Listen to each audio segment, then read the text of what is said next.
decided to talk about TV magicians because it's kind of starting to piss me off because a lot of people come up to me and ask me to do stuff that there's no way I could do because there's no way you can do it without everybody being a stooge, everybody being in on it. And that's the big problem I have with a lot of what TV magicians do, other than the fact that there's about 50 magicians backstage that are a lot better than they are, showing them how to do everything. I mean, Chris Angel's a perfect example of that. And don't get me wrong, I'm not trying to hate Chris Angel and David Blaine. I love both of them. They're awesome. But the problem I have is that it's not so much the small camera stuff they do, the small enhancements that they have for their tricks. It's the big stuff. It's the stuff that you can tell camera footage is spliced over several parts of a day. Here's an example. See? Magic. You know, like, you can tell that everybody that's around is in on the trick because they can't do it without, I mean, a couple of good examples are Chris Angel disappearing behind a tablecloth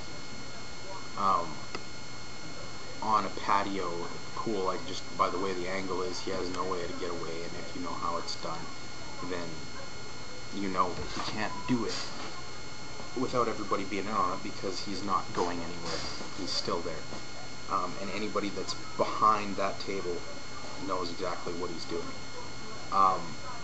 Or things like, another thing Chris Angel did was pulling the woman in half. I mean, that's another thing that there's definitely no way he did that without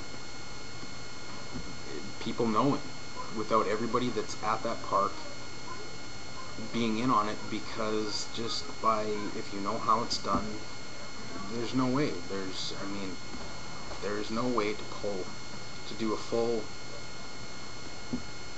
walk person up and then basically do a saw a woman in half gag, but do it a different way in full view of everybody. It's done for the camera, so it's like, it's a TV show. If they screw up, if they get several takes.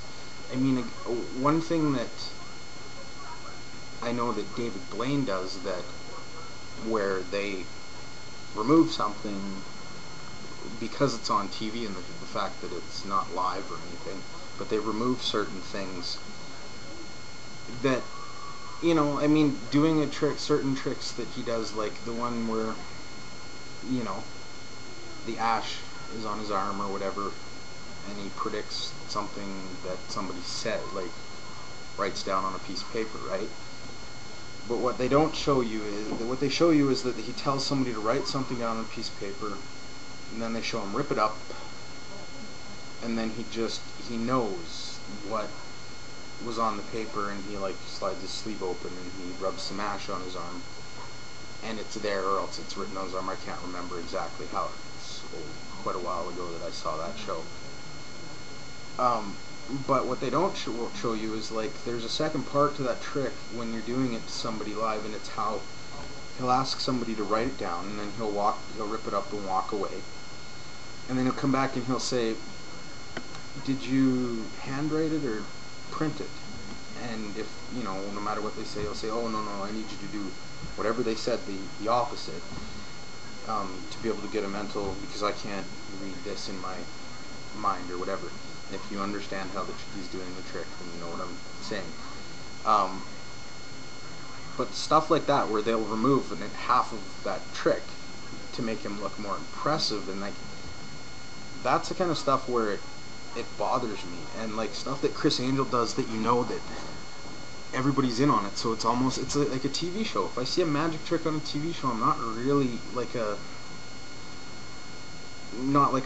Chris Angel's more of a reality TV show, right? I'm talking about, like, say I see a magician on CSI or some other show like that.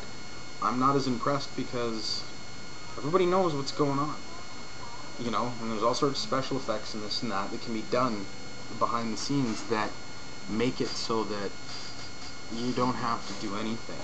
Like stage magicians are the perfect example of magicians that just have to know how to go through a trap door, or, you know, do something like that. Presentation.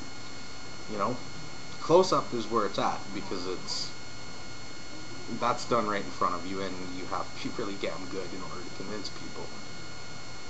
So I have a big problem with people coming up to me and that know I'm a magician, and you know, can you do this that Chris Angel does, or that Chris Angel does, and you know, because a lot of what he does is, you know, he's got stooges, he's got plants, he's got all the time in the world, all the takes in the world to get it right, and to me that's just not, you know, all they have to do if they screw up is go on to another set of people half an hour later, you know, in whatever city they're in. It'll be, you know, somebody completely random that they can try again on, and they'll just use whatever's good, you know. And it's just like when you're doing your videos on YouTube, like, you know, if I fucked up on this video, I'd be doing it again. You don't know how many times I did this one. A few to get it right, but we'll just say that.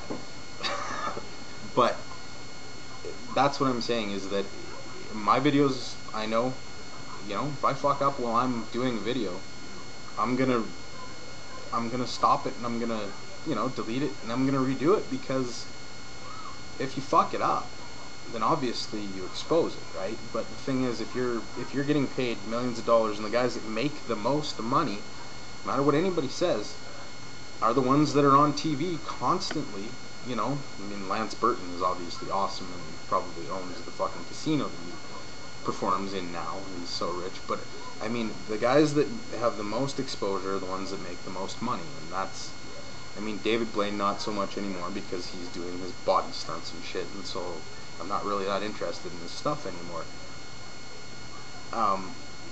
But Chris Angel is obviously the man right now. You talk about who's the most, besides David Copperfield, Chris Angel is probably the most famous, or sorry, David Copperfield and Houdini. Chris Angel is probably the most famous magician of all time right now, because he is, on top of David Copperfield and Houdini, he is the third magician that's been in people's minds constantly for the past how many years. And I'm just saying, he overtakes David Blaine because of it, because he's more recent. And it's, I mean, it's like a lot of things. You have to stay current, and you have to stay on TV, and you have to keep your face out there. It's like anything in the entertainment industry to be able to make money. And the guys that, like David Blaine and Chris Angel, they make the most money, but they have the most leeway, they have the most backup, they have, so I guess all I'm saying is, stop comparing your average magician to David Blaine and Chris Angel and anybody else you see on TV. Besides, I'll say David Copperfield, because his TV shows were a stage show. And I mean, a lot of what David Copperfield does is really, really good, and you have to be good to do it. So, I mean, I don't lump him in as a TV magician, because I don't think he ever had a reality one where he walked around, and, you know, that's kind of recent.